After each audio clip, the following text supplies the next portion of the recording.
Hey guys, it's Kim, aka Spartan Stitcher on Instagram, and I'm back again with another weekly cross-stitching update. This is video number 60. Today is the 16th of March, and both my girls are home, so you might hear some noise and stuff going on in the background as they've decided they're exercising and are running all over the house. As long as they're entertained, right? And they're not hurting anything. So, and then you can hear Hopper too. He's a bit excited due to everything that they're doing. So, all right, 16th of March. The public schools are closed for just 1 week. Here in North Dakota, we only have one confirmed case of COVID-19. So, and even though that case is in our county, it's not in the big cities. It's been steady, just that one case, for about 3 or 4 days now. So that's the good news. But the governor last night at the girls' bedtime decided to close the schools at least 1 week to flatten the curve, just like the rest of the country is doing.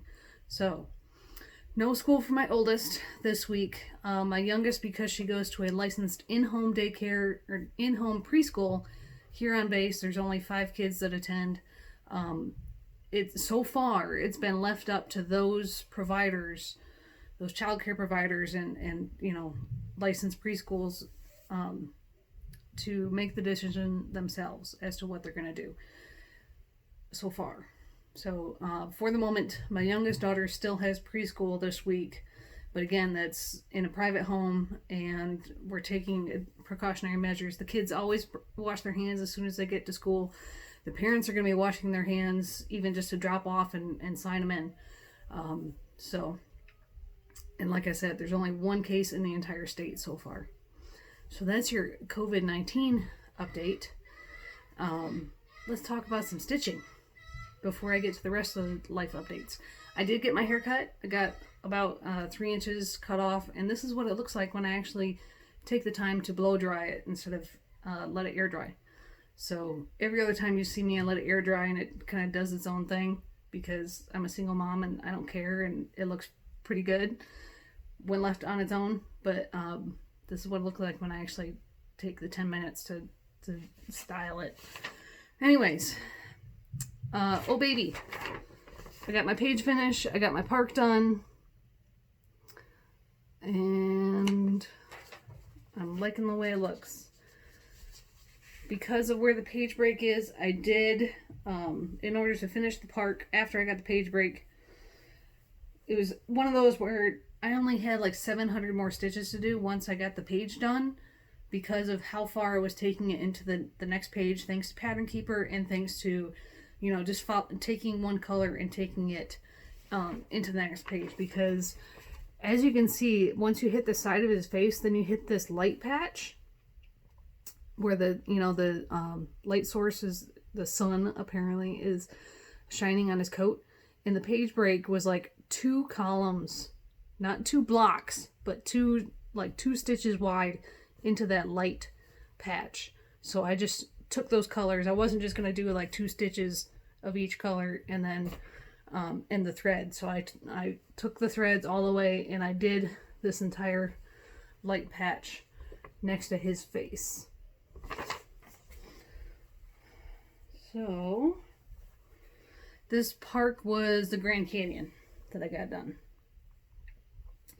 So that's what he looks like.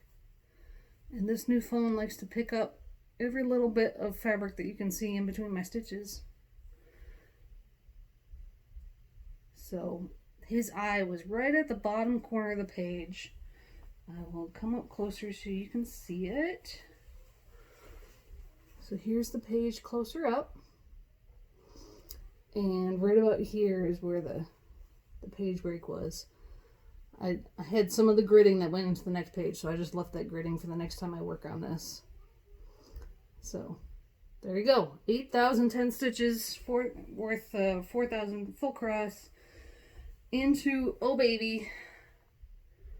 And that will be going away now for a bit.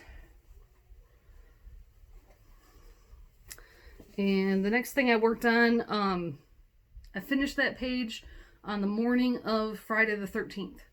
And I told you that I wanted to work at least one day a month on Templar Prophecy by Long Dog Samplers. So what better day than Friday the 13th? Because the Templars have, it's the whole history of Friday the 13th is because of the Templars. So here's what the whole design looks like. Again, I'm down here in this corner. And so I worked on it half a day, the rest on Friday, and then Saturday was busy with Girl Scout stuff. And so Saturday night I also worked on it. So I got about a day's worth split over 2 days. 865 stitches. So what I did this time is his hind legs were done just above or just until where his tail comes out. So I did all of this and then all of this border. Now the page break is right about here, and it goes higher than where I have this border up, but there's a big motif that starts up here that is split across the page. So this is 32 count Lugana in Silvery Moon by Zweigert, I believe. Yes, it has the orange line. So really pale blue. I'm loving the way it looks. My next decision when I work on this next month, I'll do more of the bottom border to bring that across.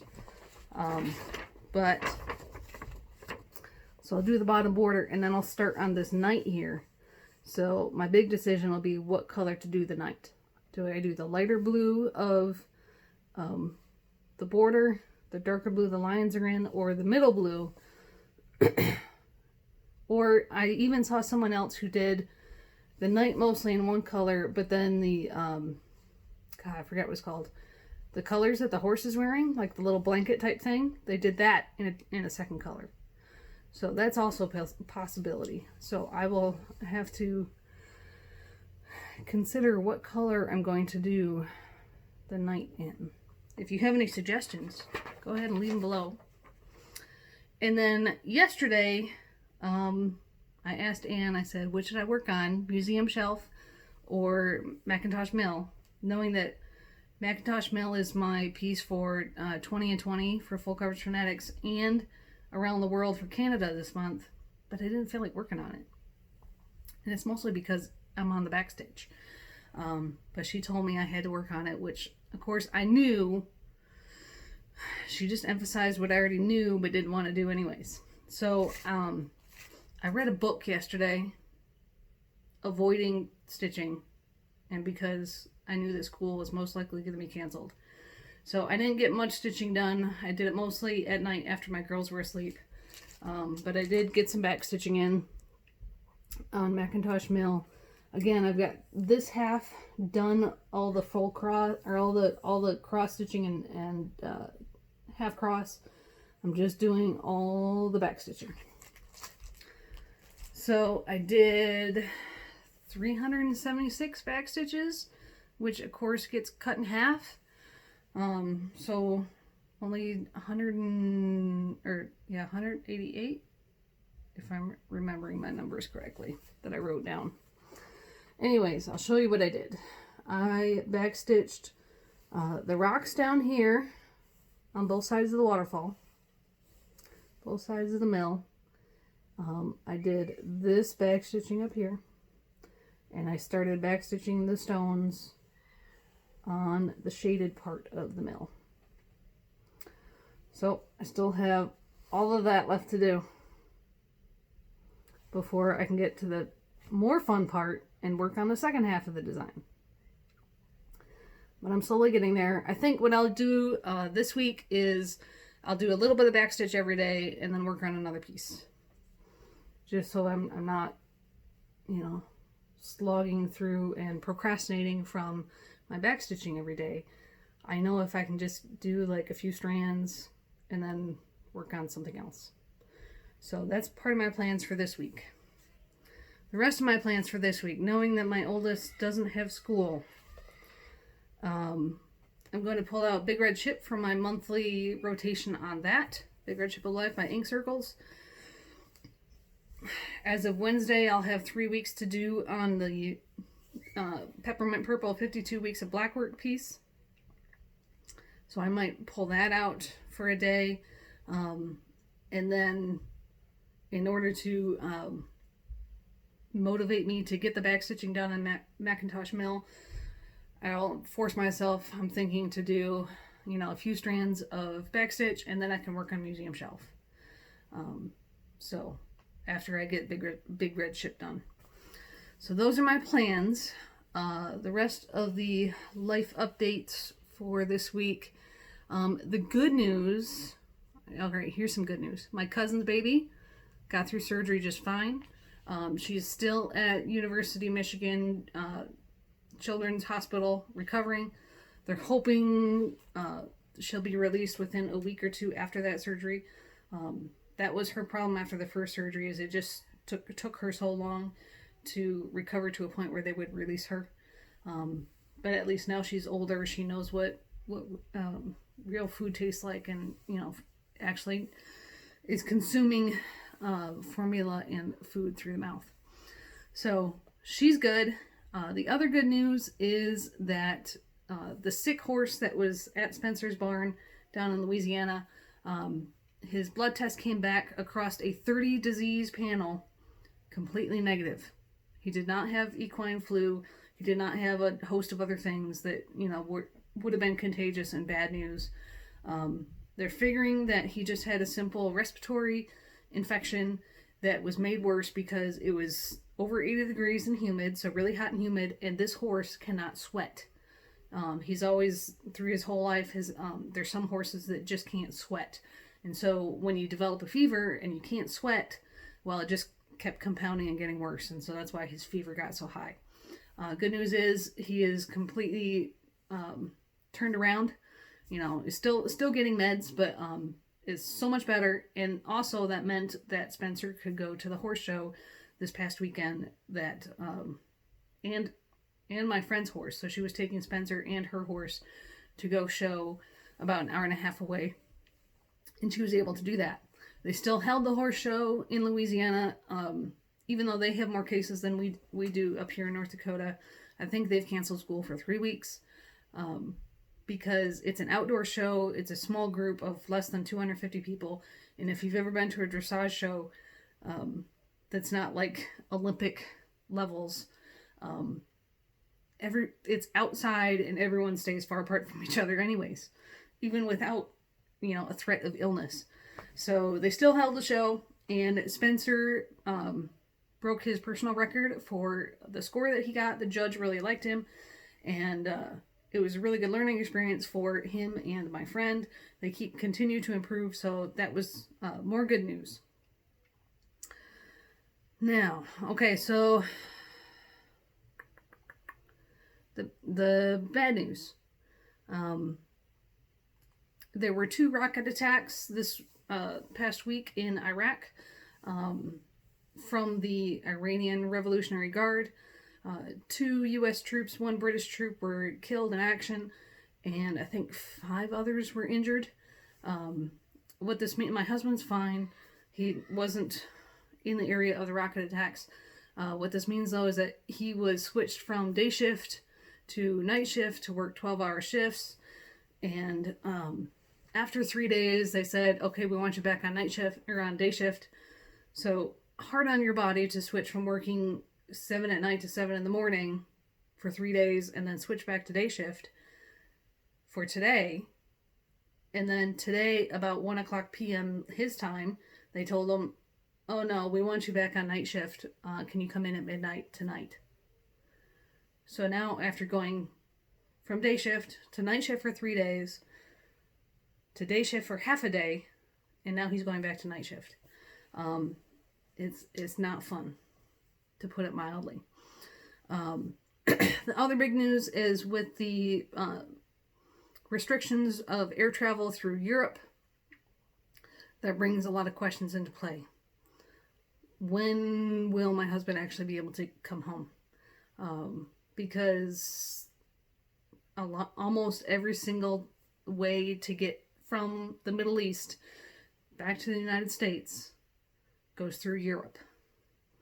And while the military contract planes that carry troops back and forth, they are not restricted just because they're mission essential. However, if they land in Europe and not even let anyone off the plane, just land to refuel and get some food or, whatever brought onto the plane, then they are officially quarantined. They cannot land in Europe, period. What this means, I don't know how the troop movement is going to keep going, what route they're going to take to try to avoid Europe. I don't know if troop movements are going to be delayed or not. If they're delayed, obviously my husband can't leave if his replacement isn't there. And while the travel restrictions, his time to come back is outside the travel restrictions. If everything is delayed, then it can, domino effect. I don't know when he's coming home. And also the Secretary of Defense here in the United States, while he legally cannot tell me that I cannot fly domestically within the United States, what he can do is through the chain of command, they've already said that leave or your days off will not be approved long distance. So long distance leave, if you're leaving town outside the local area, which for us I believe is like 75 miles. So you cannot go 75 miles away from the base, the active duty member. So my husband wouldn't be able to leave that even once he gets home. And we had a family vacation planned the end of May, beginning of June to the Williamsburg, Virginia area. I'm going to have to go ahead and cancel that because I don't know if my husband's going to be home, and I don't know if leave will be able to be approved at that point. So, canceling vacation. They also have put a stop movement on anyone that going TDYs, so taking trips through the United States. They've put a stop movement on PCSs, people moving from one base to another. They've put a stop to for the moment. So everyone really is being told to stay put and don't do anything. Here on the base, any official functions, even the fun events have been canceled. Church services have been canceled. Group sessions at the gym, like different classes, spin classes, any type of group, physical activity class has been canceled. At the gate, we normally hand over our military ID card. They take it and they scan it with their scanning gun and then give it back to us. And they've even changed that, so now we just hold our ID card up so they can scan it, so they never actually touch us. We don't touch them, and so that's how we're coming through the gate now. And of course, the madness with people hoarding supplies from the grocery stores is in effect here too. This weekend, someone bought every single package of chicken from the commissary, the fresh chicken. So it took them a day to get that back.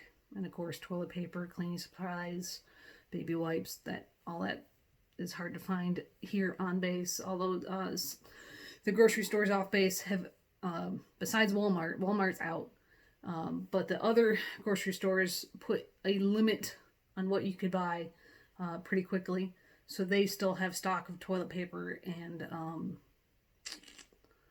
I saw bleach. Because when we sold cookies this Saturday at the other grocery store.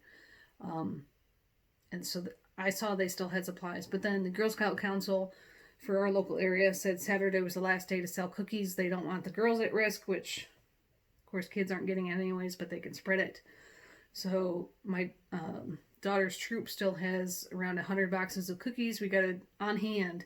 We have to try to sell locally without being able to do a booth or without being able to do door-to-door. So it's pretty much word of mouth, contacting our neighbors and friends that we know locally to try to get rid of the cookies because we are responsible for paying for them whether we sell them or not. So that's about $400 worth of cookies. Let's see, what else?